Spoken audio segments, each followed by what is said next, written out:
자, 46쪽입니다. 46쪽. 글의 진술 방식과 논리적 전개거든요. 1번 글의 진술 방식.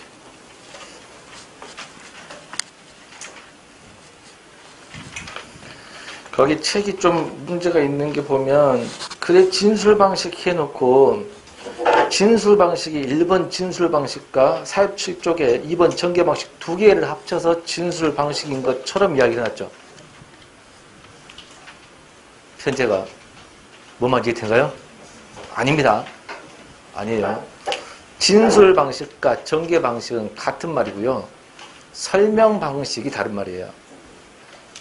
그렇죠? 용어를 잘 아시라고. 그러니까 여기서 보시면 이제 가장 중요한 거 하는 거예요. 진술 방식을 다른 말로 전개 방식이라고도 합니다. 다른 말로 소술 방식이라고도 하죠. 같은 말입니다. 그러면 진술 방식, 소술 방식, 이걸 전개 방식이라고 하는데 이거는 크게 보면 네 가지가 있어요. 그러니까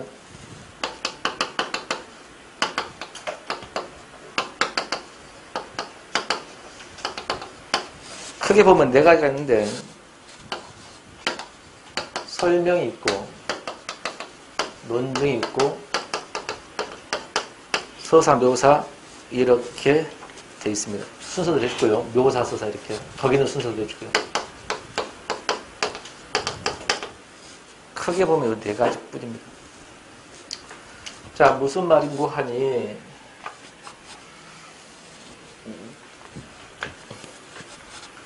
설명과 논증 크게 보면 두 개, 묘사, 서사 크게 보면 두 개라는 거거든요.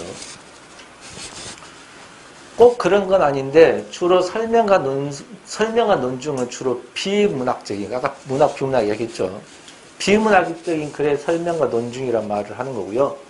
묘사, 서사는 주로 문학적인 글에서 말하는 기법입니다. 그러나 꼭 그런 건 아니고 문학 작품에서도 설명이 들어갈 수도 있는 것이고요. 비문학에서도 묘사, 서사가 들어갈 수도 있습니다. 주로 보면 그렇다는 겁니다. 설명은 학교 다닐 때 보면 주로 설명문, 설명글입니다. 논증이라는 것은 논설문, 논증 그러죠. 쉽게 말하면 이런 것이고요. 좀 자세히, 좀 세부적으로 설명을 드리면 설명한다는 것은 내가 알고 있는 지식이나 정보를 독자에게 전달해 주는 겁니다. 지식이나 정보를 전달해 주죠. 그러면 상대방을 이해시켜 주는 겁니다. 나도 보세요, 나도 보세요. 그래서 상대방한테 이해시켜 주는 겁니다.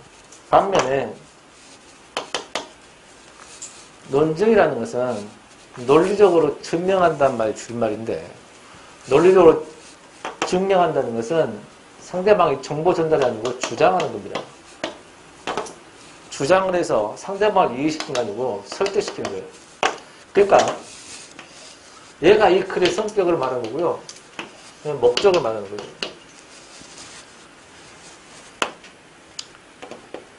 그러면 어떤 글의 제목을 보고 첫 번째 줄만 딱 보고 설명인지 논증인지를 금방 맞춰야 됩니다. 가령 로켓과 미사일의 차이 그렇습니다. 로켓과 미사일의 차이 또는 인공위성과 미사일의 차이 그렇습니다. 인공위성과 미사일의 차이 그러면 딱 봐도 설명이야 논증이야? 설명이라고 할 수 있죠. 있죠? 그거는 정보를 전달하기 위함이고 그 글을 읽는 사람한테 이해시키고자 하는 내용이라는 겁니다. 그러나 북한은 미사일을 꼭 쏴야 하는가? 그렇습니다. 북한은 미사일을 꼭 쏴야 하는가라고 하는 것은 딱 정보만 보더라도 논증이죠. 주장하는 거죠. 상대방을 설득하는 거죠.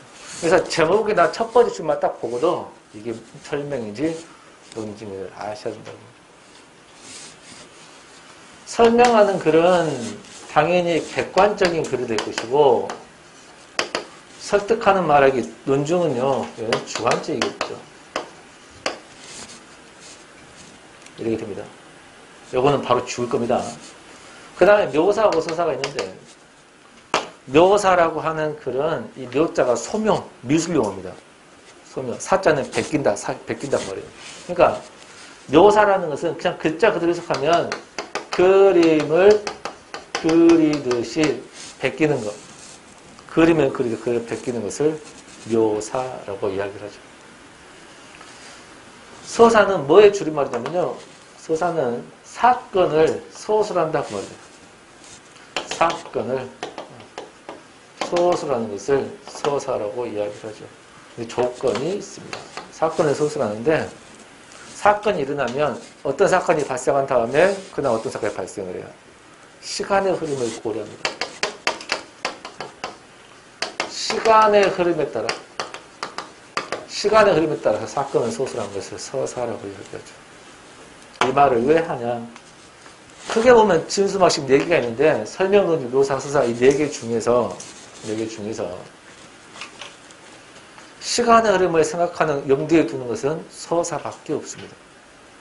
그럼 어떤 글을 딱 읽었을 때 설명인지 논증인지 묘사인지 서사인지 맞춰야 한다라고 하면 시간의 흐름이 나와버렸다. 그럼 무조건 서사입니다. 그게 묘사하고 차이입니다. 묘사는요, 움직인다 하더라도, 사건이라 하더라도 딱 정지시켜요. 글씨가 딱 정지시켜놓고, 그림 그리시, 어디에는 어떻게 생겼고, 어디에는 어떻게 생겼고, 어떻게 이렇게 쓰는 묘사예요. 시간 흐름에 따라 쓰는 것은 사건 쓰는 것은 서사다. 이렇게 하시면 되겠습니다. 자, 그러면 과연 그런지 1번 봅시다. 진수막 설명. 지금 요거 하려고 그래요. 설명, 요거. 상대방이 잘 모르는 개념이나 당연히 정보를 전달하려면 그 글을 읽는 사람이 모르는 내용을 해야 되겠죠. 사실, 현상 등을 쉽게 할 수 있도록 풀어서 전달하는 것을 설명이라고 한다. 설명의 목적은 독자의 이해를 시켜두고 정보 전달하기 때문에 글쓴이의 주관적 의견은 배제하고 객관적이겠죠. 공정하게 써내야 한다. 알겠죠? 이렇게 되는 것이 설명이고요. 2번 논증은 여기 있는 논증, 논리적으로 증명하는 거, 주장하는 거, 상대방을 설득하는 거. 어떠한 주장에 대해 여러 가지 사실이 근거라요. 그 주장이 정당함을 밝히고 독자들이 동조함으로써 행동의 변화가 일어나게 하는 것을 논증이라고 한다. 논증의 목적은 독자를 뭐하는 거? 설득이겠네요. 설득하는 데 있기 때문에 타당성이 있고 객관적인 근거를 바탕으로 독자에게 주장의 전달을. 자, 여기서 보면 당연히 주관적인데 주장하려면 주장에 대한 뭐가 있어야 돼? 근거가 있어야 되죠. 근거는 객관적인 근거다. 당연히 주관적인데 근거는 주장하는 건 주관적인데 주장의 근거는 객관적이었다. 그 말입니다. 별 중요한 것들 아니에요. 이해만 하시면 돼요. 왜냐하면 이 자체가 절대 시험에 나오진 않아요. 근데 요거를 이해해야 돼요. 요거를 이해 못하면 그 다음 아무 문제를 풀 수가 없어요. 알겠죠? 요거를 좀 이해해달라. 그러면 옆에 47쪽을 한번 봐보세요. 확인 문제. 포기의 진술 방식 물어봤죠. 이 문제는 달리 말하면 전개 방식, 다른 말하면 소술 방식이라 해도 맞습니다. 다 통하는 겁니다. 소술 방식을 해도 돼요. 소술 방식. 보기를 보면 우선 세 말이란 무엇인가 해가지고 세 말이 뭔지를 설명하고 있거든. 답이 뭐야? 설명으로 끝이 납니다. 1번 증명하는 거, 주장하는 거 아니고 서사, 사건을 서술한 것도 아닐 것이고 묘사, 그림 그리시 보여준 것도 더더욱 아닐 것이고요. 자, 이런데 문제는 이제 줄게요. 잘 보세요.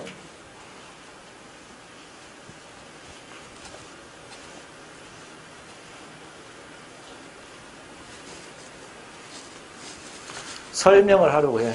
설명을. 그러면 설명을 하고자 할 때 설명의 방법들이 거기 있는 48쪽에 1번 정의부터 한잔능이면 9번 가정까지 있습니다. 뭐만 이해된가요? 정의부터 뭐가 있다? 과정까지. 이게 설명입니다. 그러면 시험 볼 때 출제자가 설명 방법이 뭐냐라고 물어보면 이것들을 보시면 됩니다. 있죠? 근데 만약에 진술 방식, 전개 방식, 서술 방식이 뭐냐고 물어보면 이렇게 풀어야 되는데 선지가 1, 2, 3, 4가 나온 게 아니고 섞어서 나와. 그럼 다 풀어야죠. 이걸 다 포함하는 말이니까. 그래서 편제가 그렇게 되어 있는 겁니다.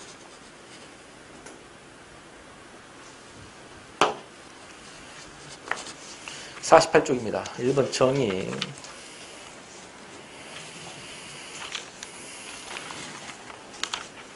아니, 그 47쪽 묘사 서사 한번 봐볼까요? 46쪽 묘사 한번 읽어볼게요. 그 묘사할 때 그 묘자가 그릴 묘자입니다. 사자는 백길 사자고요. 어떤 대상에 대하여 감각을 활용하여, 자, 감각, 옆에 뭐라 했어요? 시각, 청각, 미각, 후각, 촉각 그랬죠? 오감이죠. 그걸 감각 그럽니다. 5개의 감각이죠. 시가 참 감각적인 시다라고 이야기를 하면 이런 것들이 많이 있으면 감각적입니다. 그렇죠? 감각을 활용하여 보다 생생하게 표현하고 전달하는 방식을 묘사하고 그러니까 그림 그리듯이 보여줘야 돼. 그림을 보여주는데 시각적으로 무슨 색이고 어떻게 생겼고 어떤 냄새가 나고 어떤 소리가 들리고 이렇게 묘사를 해주는 게 좋다는 얘기죠. 묘사는 글로 그리는 그림이라 말할 정도로 세부적이고 정밀하게 전달하는 방식이다. 40쪽 보면 1번 객관적 묘사하고 2번 주관적 묘사가 있는데요. 별거 없습니다. 객관적 묘사는 있는 그대로, 주관적 묘사는 뭐처럼 생겼다. 이런 걸 직유법 그러거든요. 또는 무엇은 뭐다. 이런 걸 은유법이라고 그래요. 직유법이나 은유법이나 비유법이 들어가면 주관적인 묘사라고 이야기를 하죠. 별거 중요한 거 아닙니다. 아, 객관적인 묘사다, 주관적인 묘사다 이렇게. 서사는 서술했다, 사건을 서술하는데요. 사건의 전개항생이나 대상의 움직임 등을 시간의 흐름에 따라 얘기네요. 밑줄을 치면 되겠죠. 시간의 흐름에 따라 서술하는 게 서사구나. 47쪽입니다. 밑에 전개방식입니다. 전개방식은 글을 지내어 나가는 방식인데 하나의 문장 혹은 문장과 문장, 내용과 내용 중에 어떤 관계를 맺으며 구성되는가 핵심이 있다. 일반적으로 전개방식은 그 다음 보세요. 정태적 전개와 동태적 전개로 나온다겠죠. 밑줄. 정태적과 동태적을 나누는 기준이 뭐냐. 자, 이 중에서 시간의 흐름을 고려하지 않은 게 설명, 논증, 묘사가 시간을 고려하지 않는다겠죠. 얘만 시간의 흐름을 고려한다고 하지 않았나? 그죠?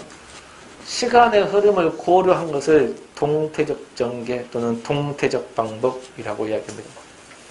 시간의 흐름을 고려하지 않은 나머지 세 개를 뭐라고 하냐면 정태적 전개, 정태적 방법이라고 이야기하죠.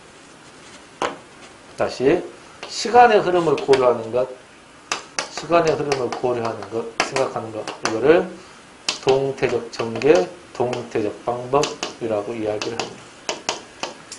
그러면 우리 국어 전개 방법에서 동태적 방법이 딱 3개가 있어요. 3개도 알아두면 좋습니다. 뭐냐면 서사라는 것, 그 다음에 과정이라고 하는 것, 그 다음 인과라고 하는 것. 서사, 과정, 인과 이 3개가 시간의 흐름을 고려한 동태적인 방법이다. 왜 그런 거 아니? 서사는 알겠고 과정은 뭐냐면 어떻게 하냐고.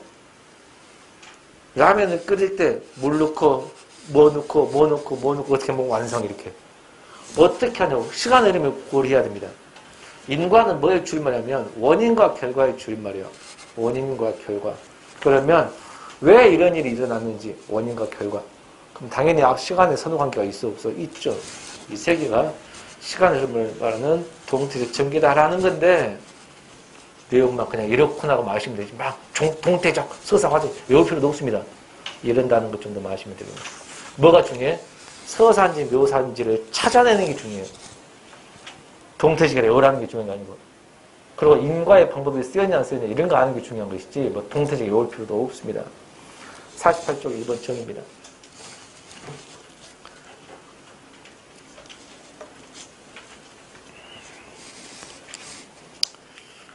정이라는 말 뜻은 정은 정한다 그 말이고요. 의는 뜻입니다. 뜻을 정한다 라는 뜻인데 말 그대로 뜻풀이야. 뜻풀이. 개념 설명. 뜻풀이입니다. 한 장 전에 47쪽 봐보세요. 47쪽 문제, 확인 문제 보시면 보기의 진술 방식 옳은 거 뭐냐 물었죠. 우선 새말이란 건 무엇인가 그랬지. 그럼 뒤에 나올 것은 뭐에 대한 설명이야? 새말이란 무엇이냐? 새말의 뜻 아닌가? 그러면 새말이란 뭐냐고? 새말이란 뭐다? 그 말이죠. 그러면 설명 중에서 뭐라는 거야? 정의란 얘기입니다.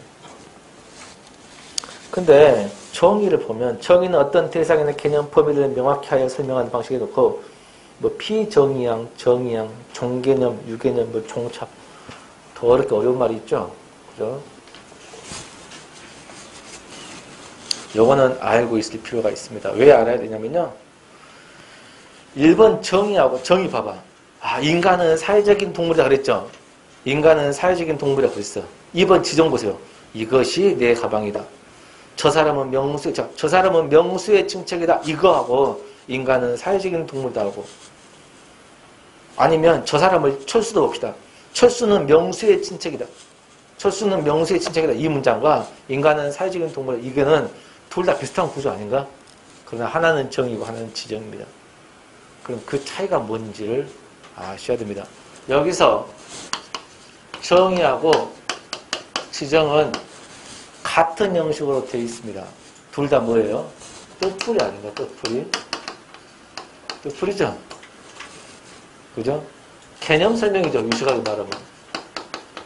개념 설명. 자, 거기 보면 인간은 사회적인 동물이라고 그랬습니다.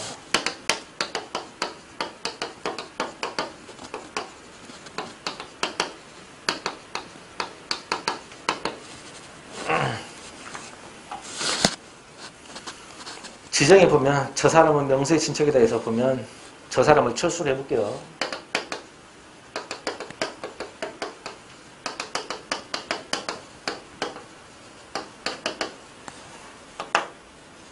자, 일단 정의가 되려면 거기 있는 정의양, 피정의양, 종개념, 유개념, 종차 이게 뭐냐 설명을 한번 해볼게요. 인간은 뭐다라고 했습니다. 그러면 뭐의 개념을 설명하고 뭐의 뜻풀을 설명하고 있는 거야? 정의에서 여기서 보면 인간. 인간에 대해서 인간이란 말의 개념 설명을 하고 있습니다. 그러면 이게 설명하고 있는 정의야, 정의. 여기를 정의한 그럽니다. 개념 설명하고 있잖아, 정의. 개념 설명하고 있죠. 개념 설명한 파트를 정의한 거예요. 그러면 정의를 당했죠. 얘를 뭐라고 하냐면 피정의한 겁니다. 자, 첫 번째 넘버 1 정의가 되려면 피정의양, 정의양이 있어야 됩니다. 정의가 되려면 피정의양, 정의양이 있어야 됩니다. 자, 지정에서 철수는 명수의 친척이라고 그랬습니다. 피정의양, 정의양이 있어 없어? 자, 철수는 명수의 친척이다. 이 문장은 피정의양, 정의양이 있어 없어? 너무 어렵나요? 아하. 그러면 이해를 못하면 오히려 시험부터 틀려버립니다. 지금 이해를 잘해야 괜히 건드렸어. 왜냐하면 내년에 출제 가능성이 있기 때문에 건든 겁니다. 왜냐하면 이게 7급에 나왔거든요. 단 한 번도 4번 역사가 없다가 학교 다닐 때는 지정과 정의 굉장히 중요하죠. 학교에서 늘 배우거든. 이래요? 근데 수능은 그렇게 기본적인 건 안 내요. 가장 중요하지만. 공무원이 기본적인 걸 낸다고요. 이해를 못하면 수습해야 돼. 왜 수습해야 되냐? 가르쳐 줬는데 더 헷갈려 버려요. 제대로 이해를 못하면.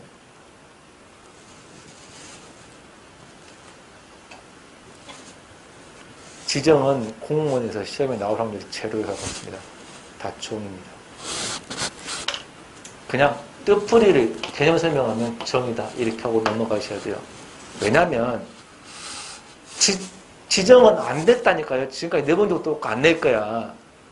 그 느낌이 조금 좋지는 않아요. 느낌상 좋지는 않은데 방금 뭐 철수는 명수의 친척이라 했는데 피정의 정의양 인자했더니 그 자식을 이해 못하잖아. 그러면 안 하는 게 맞다고. 그냥 뭔 말하면 무엇을 말한다 이렇게 뜻풀이 했잖아. 뜻풀이 하는 게 정의다 이렇게 하면 끝나요. 시험 문제 맞히기만 하면 되니까요. 여기 있죠? 그렇게. 그러면 정의를 보시면 인간은 사회적인 동물이다 그랬죠? 그러면 인간의 정의 이렇게 하시면 됩니다. 이런 형태이거나 인간이란 사회적인 동물이다 이렇게 돼도 인간의 정의 또는 순서가 바뀌어도 돼요. 사회적인 동물을 인간이라고 한다. 이것도 인간의 정의. A란 B다도 되고 A는 B다도 되고 뭐뭐 하는 것을 A라고 한다. 이런 게 뭐야? 정의구나. 이렇게 하시면 돼요. 2번 지정은 하지 마시고요. 그러면 그 전페이지 47쪽에 우선 세마리란 무엇인가 있잖아요. 진성호 씨 그게. 그 문제에서는 세마리 정의로 끝나는 거예요. 여기서 굳이 지정이냐 뭐 할지 말라고. 지금 정의양, 비정의양도 모르는데 어떻게 종차가 나올 수 있냐 그 말이야. 끊고 일단 시험 문제 나오면 정의다. 뜻풀이 나오면 정의다 이렇게 하시면 돼요. 그 다음 3번입니다. 비교하고 대조인데 비교 대조는 설명을 내가 하고 싶어. 설명하고 싶은데 설명하고자 하는 대상이 2개 이상이에요. 자, 정의에서는 인간은 사회적인 동물 설명하고자 하는 대상이 하나밖에 없습니다. 하나밖에 없는데 비교나 대조는 내가 설명하고자 하는 대상이 2개예요. 2개다. 또는 2개 이상이죠. 비교는 2가지 이상의 공통점이 비교. 2가지 공통점. 공통점을 들어 설명하는 것이 비교고 대조는 차이점. 반대되는 것을 들어서 설명하는 게 대조가 되겠습니다.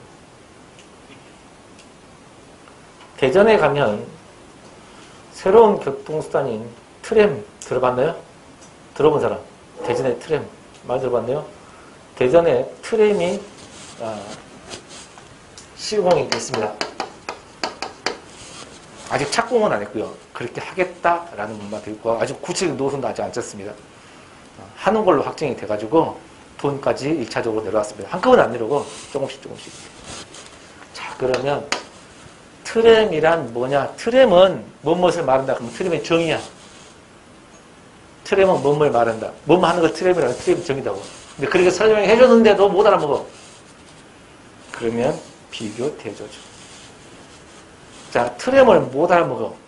그러면 트램과 가장 비슷한 대중교통수단이 뭐가 있을까? 지하철이 있거나 기차가 있죠. 그렇죠. 기차는 알죠. 기차는. 그러면 기차하고 트램을 같이 설명한 겁니다. 기차는 트램과 비슷하다. 그러면 비교입니다. 기차는 트램과 다르다. 그건 뭐야? 대조입니다. 있죠? 공통점은 뭘까? 기차와 트램의 공통점은 뭐 여러 가지죠. 칸이 여러 개 칸이야. 땅 위로 선로로만 다녀. 내가 손 든다고 쓴 게 아니야. 정해진 구간에서 넣어서. 이게 돼요? 이게 공통점이에요. 그죠?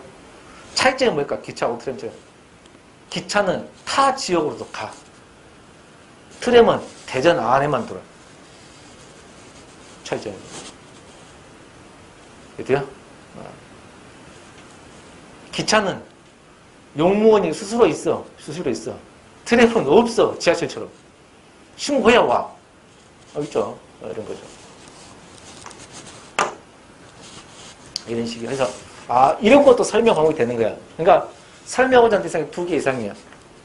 공통점을 주로 말하는 건 뭐야? 비교. 차이점은 무슨 뭐야? 대조. 이거 어렵지 않죠? 근데 이것을 빨리 풀어야 돼요. 봅시다. 비교. 2가지 이상의 사물들이 지니고 있는 비슷한 점이라겠죠? 예문 보세요. 영화는 그랬죠. 스크린이라는 일정한 공간의 시각적으로 예술이며 연극도 하는 그랬죠. 그러면 영화하고 연극이 뭐라는 거야? 공통적인 거 아닌가? 그래서 비교가 되는 겁니다. 맨 마지막 소스로 서로 통한다 그랬잖아요. 같은 점입니다. 그런데 이번 대조를 보시면요. 2가지 사물들이 지니고 차이점이야. 판소리 사설에 나타나는 악인들과 판소리라는 악인들과 전통문화 소작품에 나타나는 악인들은 서로 인간의 차이를 보이고 있다 했지. 판소리에 나오는 악인과 문학 소설에 나오는 악인은 차이가 있다는 겁니다. 그럼 2개의 뭐야? 대조. 알겠죠? 4번 유추입니다. 유추라는 말 뜻은 뭐의 줄임말이냐면 유사한 것으로 빗대서 추리하는 겁니다. 유사한 것에 빗대서 추리한단 말의 줄임말인데요. 아주 생소한 개념이나 현상에 대해 설명하고자 할 때 그 말이야. 자, 생소한 현상, 낯선 현상이에요. 설명하려고 해요. 그러니까 내가 설명하고자 하는 대상이 너무 낯설어. 말해줘도 모를 것 같아. 트램 정도야. 기차를 너무나 잘하니까 설명이 돼요. 그러니까 내가 하고자 하는 설명이 너무 철학적인 내용이야. 잘 모를 것 같아. 그러면 설명을 할 때 독자 이해를 돕기 위해서 독자가 잘 알고 있는 친숙한 뜻에 빗댄 겁니다. 독자들이 이미 잘 알고 있는 친숙한 뜻에 빗대어 설명하는 것. 이거를 유추라고 이야기를 하죠.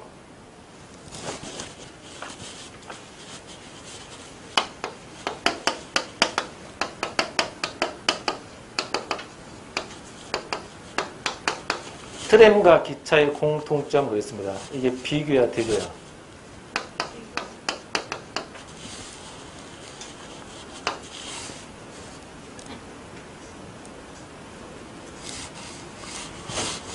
공무원 시험 준비하는데 지금 몇 월이에요? 8월이죠. 언제부터 시작했어요? 7월부터 공부 시작했죠. 내년 목표가 내년 4, 5, 6월 시험 합격이죠. 그죠? 그러면 내년 4, 5, 6월 시험 합격하기 위해서 7월부터 공부를 시작했습니다. 근데 시험에 합격하기 위해서 지금 출발해가지고 어째야 돼? 처음만 띠지게 열심히 해도 안 되고 중간에 혼자 하겠다고 저기 돌아가도 안 되고 꾸준히 해야 되거든요. 자, 100m 달리기를 하는 겁니다. 또는 마라톤 대회를 합니다. 자, 지금 출발해가지고 결승점이 언제냐? 6월 달까지입니다. 마라톤을 해. 마라톤 알죠? 마라톤 할 때 7월, 8월, 700m, 800m 엄청 목숨 걸고 달려. 나중에 지수하게 못 뛰죠. 마라톤 하다가 중간에 오줌 싸러 화장실 갈 수도 있어, 없어? 아, 마라톤 모르구나. 마라톤, 취미로 마라톤 해본 사람. 하프나 10km 뛰어본 사람. 한 번씩 해봐라. 젊잖아. 더 늦기 전에. 늙어서 네 부모 나이 되면 마라톤 하라고 못해. 젊을 때. 한 번씩 해봐. 화장실 갈 수 있어요. 규정이 다 있습니다. 중간에 화장실 다 안내해 줍니다. 뛰다가 배고파. 뭐 먹어도 돼, 안 돼? 먹어도 됩니다. 다리 아파. 쉬었다 가도 돼, 안 돼? 됩니다. 다 되는 거예요. 정해진 코스만 이탈하지 않으면 됩니다. 알겠네요? 다 되는데, 아, 다리를 붙이겠어. 다쳤어. 옆에 친구가 어쨌어. 힘들어. 병원에 가면 돼. 같이 들어가자. 부축이 좋습니다. 같이 가서 같이 공동 5등 했습니다. 돼, 안 돼? 다 탈락입니다. 남의 도움을 받으면 안 됩니다. 알겠죠? 뭐 그런 건데, 그러면 지금 7월 달에 공무원 시험 합격해서 뛰기 시작했어요. 지금 막 사정이 뛰어도 안 되고 중간에 포기도 안 돼요. 꾸준히 가야 돼요. 꾸준히. 쉬지 않고. 언제까지? 시험 끝날 때까지. 근데 대부분 이 공무원 시험이나 마라톤에서 많이 탈락하는 건 뭐냐면 그렇게 내가 2번, 3번을 연속해서 이론을 들으라겠는데 절대 안 들어요. 그러다가 문제풀이 한 넘어가거나 한 번 딱 듣고 나 다 했네 공부하고 다 했다고 가버립니다. 이게 돼요? 탁 떨어집니다. 많이 떨어져요. 근데 떨어질 때 충청 붙다가 참 문제가 있는 동네가 뭐냐면 아예 팍 떨어지면 다시 하고 놓으면 돼요. 근데 총점에 한 10점, 11점 탁 떨어져요. 뭐 10점, 11점이면 몇 문제야? 2문제죠? 선택 과목이라면 3문제, 4문제죠. 실수로 틀린 거 계산해본 거예요. 이거 실수로 틀린 거 3문제 맞으면 합격이네. 이렇게 되는 거죠. 그래서 혼자 해봐야지 하는 겁니다. 또 떨어집니다. 계속 달려야 돼요. 계속. 차라리 아예 팍 떨어지면, 아, 내가 처음부터 공부 잘못하고 다시 이론을 들으면 되는데, 안 그런다고 하면 계속 장수생이 되는 거예요. 마찬가지로 마라톤하고 시험은 똑같다는 겁니다.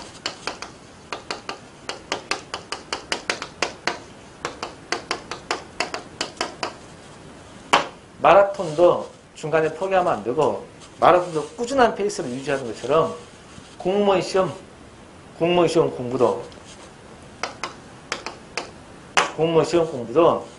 처음 왕창해도 안 되고, 꾸준히 포기하지 않고, 하던 대로 계속 뛰어야 됩니다.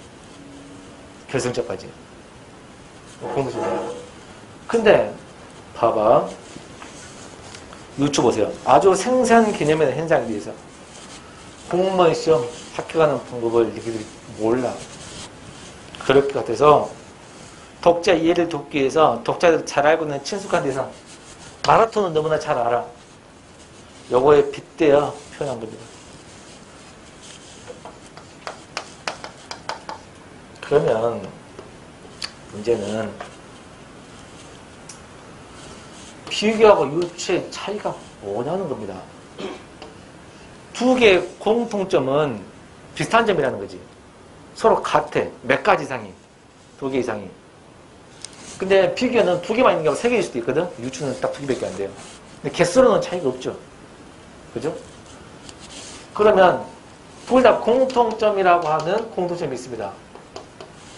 근데 차이점이 뭐냐? 비교는 트램과 기차라고 하는 대중교통수단이라는 범주가 같죠.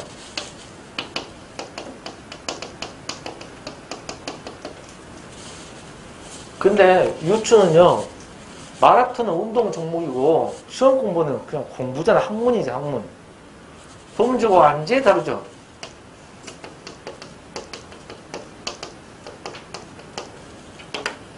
그러니까 같은 범주, 카테고리의 공통점일 때는 비교가 되는 거고 서로 다른 두 범주야. 이런 거야. 유추가 되는 거야. 자, 터미널에 도착해가지고 이쪽 사창에 있는 학원으로 어떤 사람들은 택시를 이용하기도 하고 어떤 사람들은 버스를 이용하기도 한다. 이렇게 올 때 택시를 이용하기도 하고 버스를 이용하기도 하는 공통점이 있다. 유추야 비교야. 비교입니다. 같은 교통수단입니다. 지금 어떤 아파트가 있어. 아파트가 있는데 영우마을 아파트, 한마을 아파트 그랬습니다. 우리말로 아파트 이름을 지었어. 그냥 쌈만 나고 뭐 리젠시브 무슨 말도 안 되는 외국어 있잖아. 외국말 특히 영어식에 이해돼요? 여기 뭐 있나 아파트 이름이? 뭔 시야? 지외시야? 이렇게 있어. 그럼 왠지 좀 고급스러운 아파트 같고. 이해돼요? 자, 이것은 사람 인식 중에 우리말보다 한자는 좀 높임격이 강한 느낌이 있고 우리말보다 서구 외래어는 좀 세련됐다는 느낌을 갖거든요. 그럼 좀 더 세련된 아파트라는 것은 서구 외래어를 쓰게 되면 그 세련된 아파트를 갖고 있다라는 잘못된 생각이죠. 그렇지 않나? 잘못 생각했는데 그런 이미지를 갖고 있어. 그런데 이런 말을 설명을 하고 싶은데 그러면 된다 안 된다? 안 된다. 그러면 진짜로 한국말은 전부 다 어떻게 예를 들면 안한섭 그랬습니다. 지금 하면 여기 이제 촌놈 같고 앙드레 김 긁거나 뭐라겠다 제이슨 긁거나 이렇게 쓰게 되면 왠지 좀 유아파 같은 느낌 아니죠. 연예 중에 나르샤라는 애가 있거든요. 나르샤 우리말 같아? 외국말 같아? 우리말 같아요? 토크쇼에 나와가지고 왜 나르샤라 하기는 옆에 유명한 MC가 질문한 겁니다. 나르샤를 딱 보고 유학파냐고 여기 살았냐고. 나르샤 무슨 우리말이거든요. 그럼 어떻게 나르샤를 지었냐 했더니 용벼천가에 일장을 보면 해동 6명의 나르샤가 있거든요. 거기서 땄답니다. 황당하죠? 외국처럼 들리지만. 그러니까 또 천녀같이 보여주고 외국말이라고 하면 유학파가 잘못된 생각이죠. 이거를 경계해가지고 최재천이라는 교수가 큰일 났다. 우리 국어를 쓰게 되면 촌스럽게 생각하고 서구예를 쓰면 다 고급스럽게 생각하는 이미지가 이대로 갔다가는 우리 조석들에서는 큰일 날 것 같다. 그래서 황소개구리가 우리나라에 들어와. 이해돼요? 우리 토종적으로 다 잡아먹어요. 이해돼요? 공존한 게 아니고. 근데 문제는 황소개구리를 수입했을 때 황소개구리가 우리나라 짝가는 붕어나 참개구리 잡아먹을 거를 알고 데리고 왔어? 모르고 데리고 왔어? 알고 데리고 왔어요.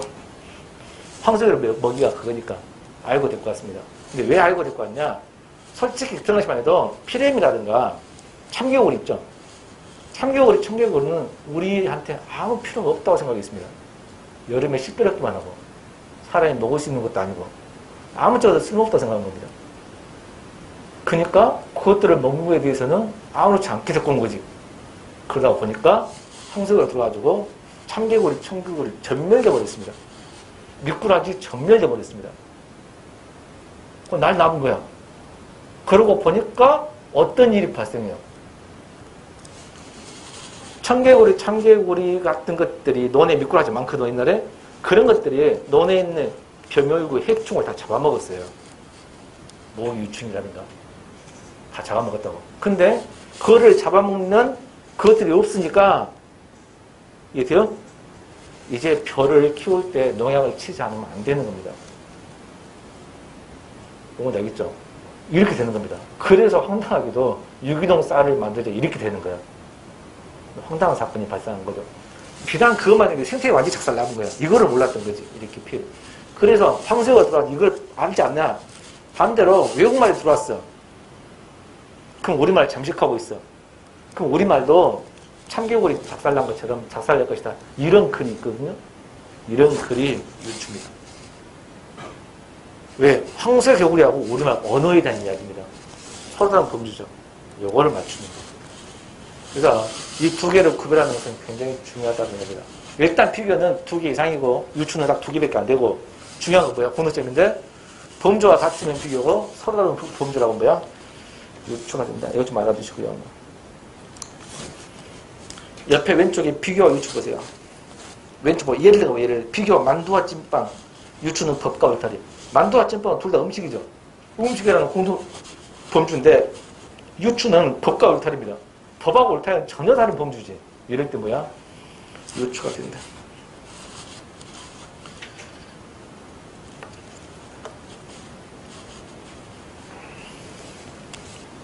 그 다음 49쪽입니다. 5번에 분석과 6번에 분류가 있습니다.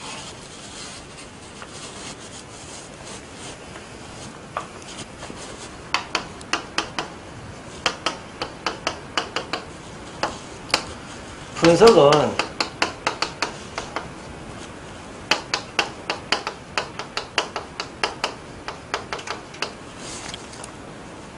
이 한자가 쪼개 석자야. 그러니까 그걸 따지면 분석은 구성 요소로 쪼개어서 나눈 겁니다. 이 분자는 나눌 분자거든요. 분류는 이 일조가 무리 종류입니다. 종류별로 나누어 설명하는 겁니다. 근데 분류는요, 기준이 있습니다.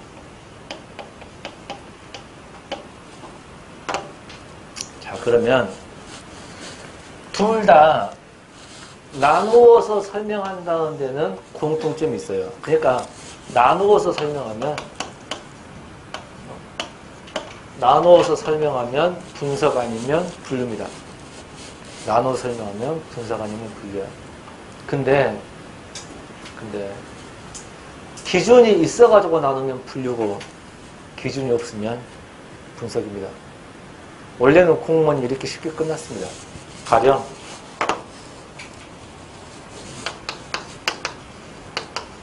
사람은 피부색에 따라 황인, 백인, 흑인으로 나눈다. 이랬습니다. 그러면 사람을 나누어서 설명했습니다. 이렇게. 나누었으니까 분석 아니면 분류야. 근데 중간에 뭐가 있죠? 기준이 있죠. 기준이 있기 때문에 얘는 무조건 뭐만 되는 거예요? 분류만 되는 거예요. 원래는 이렇게 끝이 났어요. 그렇죠? 그러나 수능처럼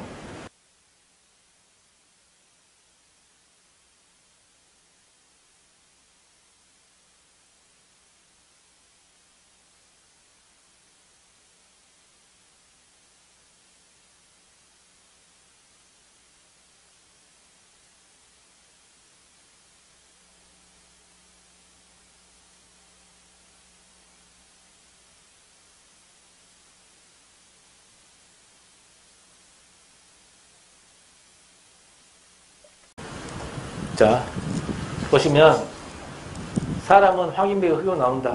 피부색에 따라 확인배가 흑으로 나누어 분류입니다. 왜냐하면 피부색에 따라는 기준이 있으니까요. 근데 피부색에 따라는 말을 지워버려. 그래도 사람은 확인배가 흑으로 나온다. 이거 분류입니다. 그러면 기준이 없을 때, 기준이 숨어 있을 때, 이럴 때 분석과 분류를 맞춘다는 것은 다른 방법으로 풀어야 한다는 얘기죠. 자, 분석은 무엇은 무엇과 나온다. 분류도 무엇은 무엇과 나온다. 이렇게 했잖아요. 뭐 네 가지가 될 수도 있는 거고. 알겠죠? 차이점이 뭐냐면요. 분석은 이게 쪼개서 자야. 쪼개서 나눴어요. 무엇은 무엇과 쪼개서 나눴어요. 그러면 이 나눈 것들 있잖아. 나눈 것들을 본드로 다 붙여. 본드로 다 붙이면 원래 하나 대상이 나와요. 그게 분석이에요. 근데 분류는 종류로 나눴기 때문에 이걸 다 본드로 붙인다고 해서 한 개가 나온 게 아니거나 괴물이 돼버리거나 아니면 붙일 수가 없거나 말이 안 되거나 이렇게 됩니다. 보세요. 확인, 백인, 흑인을 다 합치면 사람 한 명이 되냐고. 이게 사람이냐? 안 되죠. 이런 분류입니다. 만약에 사람을 분석으로 하려면 사람은 머리, 몸통, 팔다리로 나눌 수 있다. 이러면 머리, 몸통, 팔다리 합치면 사람 한 명이 되죠. 이런 게 분석이에요. 반드시 그렇게 보셔야 돼요. 그러니까 일단은 기준이 나오면 분류로 끝. 근데 기준이 없었을 때는 나눈 것들을 하나로 합쳤을 때 원래 대상 하나가 되면 분석이고 그렇지 않으면 뭐야? 분류가 되더라. 일단 하나를 더 예를 듭니다. 자전거는 손수형 자전거와 일반용 자전거로 나눌 수 있다. 이거는 분류와 분석이에요. 이건 분류입니다. 손수형 자전거와 일반용 자전거를 합친다고 해서 자전거 한 대가 되는 건 아니죠. 자전거를 분석하려면 자전거는 손잡이, 축, 바퀴, 안장, 뭐 체인으로 나온다. 이렇게 해야지 분석이 되겠죠. 알겠죠? 이렇게 보시면 되겠네요.